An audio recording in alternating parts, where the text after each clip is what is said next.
Oil prices are up again this morning. The surge has been on now for several months, and top energy CEOs are predicting that crude oil could hit $100 a barrel.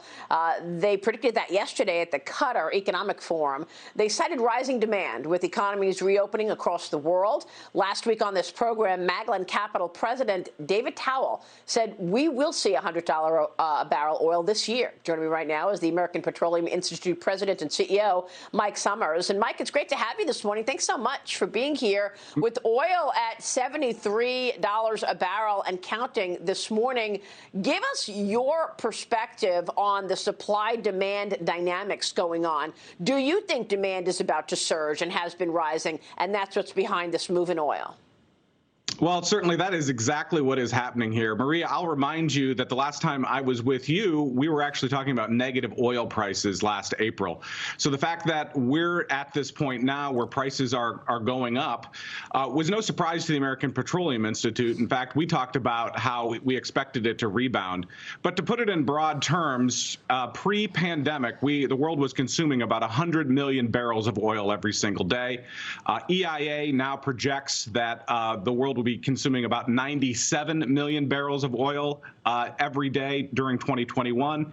And it also projects that we'll be above pre-pandemic levels in 2022 at about 102 million barrels of oil every single day after the pandemic. And as we know, that is all driven by demand. People are getting back to work. People are going back to vacation. And we're also seeing that supply has been constrained. But we expect supply is going to come back up as prices rise. Let me ask you about supply. The far left attacking another pipeline. Protesters are trying to halt construction of the Line 3 pipeline, which brings oil from Canada through the state of Minnesota. Stopping this project obviously would kill jobs, thousands of jobs, many of them employing members of the Native American community. Business leaders in the area say protesters are trying to create a narrative the project does not have support from the Native American community, which is not true. Mike, your thoughts on the stomping of supply with this sort of protest against pipelines? And the Biden administration is right there as well, killing the XL pipeline.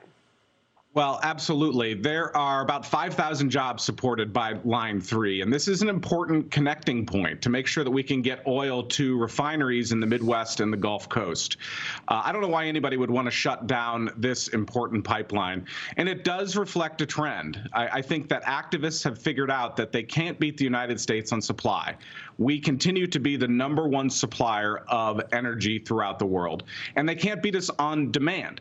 The world's going to continue to require more energy, and particularly more oil and gas, as the world grows by about 2 billion people, and energy demand is going to go up by 50% in the next 30 years. So we're going to need more oil and gas. So it shouldn't take a Nobel committee for people to figure out what happens when you're going to need more supply and demand is going to continue to grow. And restricting pipeline development and shutting down safe pipelines that deliver affordable energy to the world is the exact opposite thing that we should be pursuing right now. Yeah, Mike, it's great to get your perspective. Thank you, sir. Mike Sommers.